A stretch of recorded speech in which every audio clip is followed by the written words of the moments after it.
यहाँ पर रौनकें लगी हुई हैं, हम ऑफिस में मौजूद हैं, तो आप लोग घर में मौजूद होंगे, लेकिन जो रिश्तेदारों के आने जाने की गहमा गहमी है और बच्चे भी छोटे छोटे तैयार होके जो महल्ले में होते हैं वो आ रहे होंगे और फिर ईदी समेट रहे होंगे।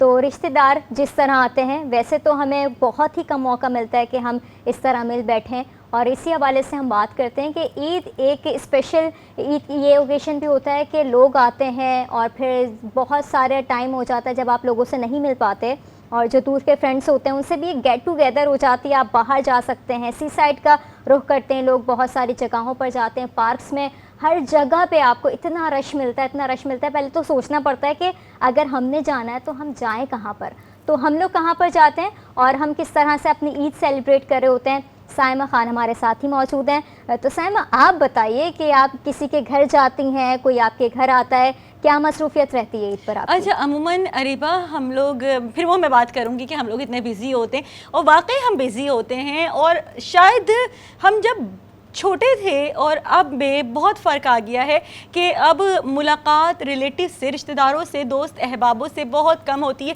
कोई ना कोई इवेंट होता है, या तो वो शादी ब्याह की तकरीबात होंगी या वो ईद बकरीद का मौका होगा, तो उसमें हम लोग एक दूसरे के घर जाते हैं और मुलाकात होती है। और वाकई ये ऐसे इवेंट होते हैं कि अगर ना जाएं तो नाराज़गी होती है कि भाई वैसे तो आप आते नहीं हैं, अब ईद बकरीद पे भी घर में नहीं आए। तो ये लाजमी है कि ईद पर हम अपने जो ख़ास सारे ख़ास होते हैं, लेकिन आपको पता है ना वो थोड़ा दादी नानी वाले, ननियाल वालों का एक थोड़ा सा हमेशा से झुकाव ज़्यादा रहता है ना कि ननियाल वालों की तरफ जाना है। मुझे भी याद है कि जब हम लोग थोड़े छोटे होते थे और मज़ीद, तो हम, वैसे तो अभी हम हैं छोटे बार बार ये बात है, लेकिन अब हम क्योंकि वो प्रोफेशनल लाइफ में आ गए, अब ईदी देने वाले बन गए, बड़े हो गए, वो वाले मतलब पे नहीं चाहिएगा, वैसे हम लोग छोटे हैं। तो जब हम छोटे होते थे तो हम लोग जाते थे नानी के घर पे, दूसरे दिन हमें याद है कि जाते थे, सारे के सारी खालाएं वहाँ पर आई हुई होती थी, सारे मामू वहाँ पर जमा होते थे, तो वहाँ पर फिर एक दिन तो हमें रात में स्टे करना होता था। तो अरीबा वहाँ पे ईदी का भी तो मजा ही कुछ और होता था ना, मतलब हर किसी से आप ईदी रही। वो छोटा सा मुझे याद है एक बैग होता था हमारे साथ, और वो बैग में ईदी भर रहे हैं, बस ईदी रख रहे हैं। पर्स लेना भी तो जरूरी होता है ना, बचपन से बड़े हो गए, पर्स तो हमारा लाजमी मलजूम होता है। वो वैसे भी बच्चियों के, हम एज अ फीमेल, अब तो क्या फीमेल कहते हैं अपने आप को, लेकिन लड़कियों के पास लाजमी पर्स होता है, हैंडबैग। वो छोटी छोटी बच्चियों के पास जो होता है वो बड़ा अट्रैक्टिव सा होता है कि उसमें वो बड़ी छुपा छुपा के वो रख रही होती है, उनको कुछ और चाहिए होनी चाहिए। उनको पर्स का पता है कि पर्स हमने लेना है, और उसमें वो जो कड़क नोट जब वो निकाली होती है ना 10-10, 20-20 रुपए, अब तो खैर उनकी भी डिमांड बढ़ गई है, पहले तो हम 10-10 रुपए आजकल के तो बच्चों को मालूम है कि वो 10-20 का कोई हैसियत नहीं है, अब तो वो डायरेक्ट 50, 100, 500 की तरफ बात करते हैं, ऐसी डिमांड होने लगी है। हम छोटे होते थे तो 10-20 रुपए में टहल जाते थे, 100 रुपए सबकी जमा हो जाती थी कि चलो 10 उसने दे दिए, 20 उसने, ये वाली ईदी होती थी। और किसी खास जगह पे जाके आइसक्रीम और कोल्ड ड्रिंक पीनी है, ये वाला बड़ा एक अट्रैक्शन होता है। और ये आज पर पीते थे, आप देखें सादगी, आप देखें ये आज भी अट्रैक्शन है कि आप अगर ईद के मौके पे देखें तो कहीं मतलब रोडों से जा रहे होंगे तो वो बच्चे नहीं ग्लासेस लगा के बड़ा वो साफ सुथरे कपड़े पहन कर याद दिला दिया ना और वो दुकान मतलब नॉर्मली शॉप्स पे जाके आइसक्रीम कोई ले रहा है, कोई कोल्ड ड्रिंक ले रहा है, वो एक अलग ही अट्रैक्शन है, और उसको देख के दिल करता है वाकई हम दोबारा से उसी बचपन में लौट जाएं। और आपको वो याद है वो जो मेले लगते थे, ईद मेला, झूले लगते थे, और उसमें आज भी मेरे ख्याल में, अगर मैं गलत नहीं हूँ तो आज भी कुछ जगहों पर ऐसे झूले लगते हैं। सवारी आपने की है? बिल्कुल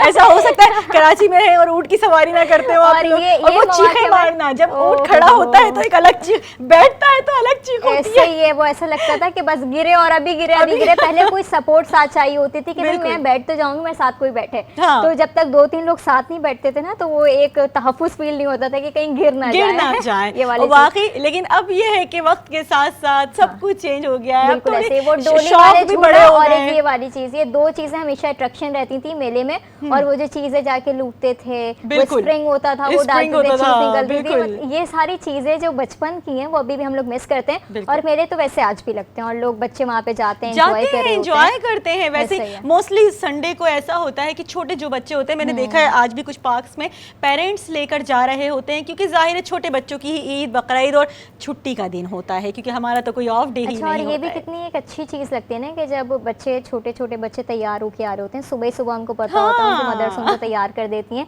कि आप जाएं, और शीर खोरमा भी एक रिवायत है कि सबके घर में दिया जाता है। तो वहाँ अच्छा, जब वो बहुत मजा आ रहा शीर-खुरमे होता से है। याद आया रीबा, मीठे में मिठाई रखी हुई है, कुछ भी हो मीठे में, चॉकलेट्स हो, केक हो, लेकिन शीर खुरमे की बात ही कुछ और होती है। ऐसा ही है, जब तक शीर खुरमा हम नहीं खाते सुबह में, हमें ईद लगता ईद नहीं नहीं कि लगती। ईद है। तो ईद का जो, और अच्छा ये भी है कि चले 3 दिन तो हम मानते हैं कि ईद होती है, लेकिन वो जो पूरा हफ्ता चल रहा होता है, गेस्ट उसके बाद भी आ रहे होते हैं जो इनवाइटेड होते हैं, हम किसी के घर जाते हैं तो एक सौगात के तौर पे जो है ना स्पेशली रखा जाता है कि अभी ईद चल रही है, तो वो हाँ। बनता है लोगों अच्छा, के घर मज़े पे की बात है, स्पेशली। शीर खुरमा तो हम वैसे ही एक जिक्र कर रहे हैं, ईद के मौके पे शीर खुरमा नेसेसरी होता है, लाजमी, लेकिन उसके अलावा कबाब, Yes. कचौरियाँ कचौरियाँ, और वो कुछ मज़े मज़े की चीज़ें जो दिल करने छोले लगा है, के खाने चाट, का दिल दही कर रहा भल्ले, है। हाँ, ये अच्छा, सारी छोले के चीज़ें। चाट और दही बड़े ना पूरे रमज़ान खा खा के कुछ हाँ। इतना हम थक गए होते हैं कि अमूमन उसकी तरफ हाथ नहीं बढ़ता है। वो कुछ यूनिक चीज़ है कि भाई खाने को कुछ दे दो, खाना खाना प्रॉपर खाना खाना ऐसा ही है, है, क्योंकि ज़ाहिर है और इफ्तारी के हम बाद कराची भूख नहीं वाले लगती। देखें, बिरयानी तो बिरयानी हो, मशहूर ही पुलाव कराची की हो, वजह, कराची बिल्कुल बिरयानी ऐसा की ही वजह से है और हमारा। ऐसा ही है भाई, हम जिस तरह बिरयानी खाते हैं, जो चटपटी बिरयानी होती है सही यहाँ बात, की, कहीं और की समझ में नहीं कहीं आती, और किसी की भी नहीं शहर समझ में हम चले जाएं, आती। कराची वाले फ्रैंकली स्पीकिंग खाने हम हमें बहुत मिस नहीं करते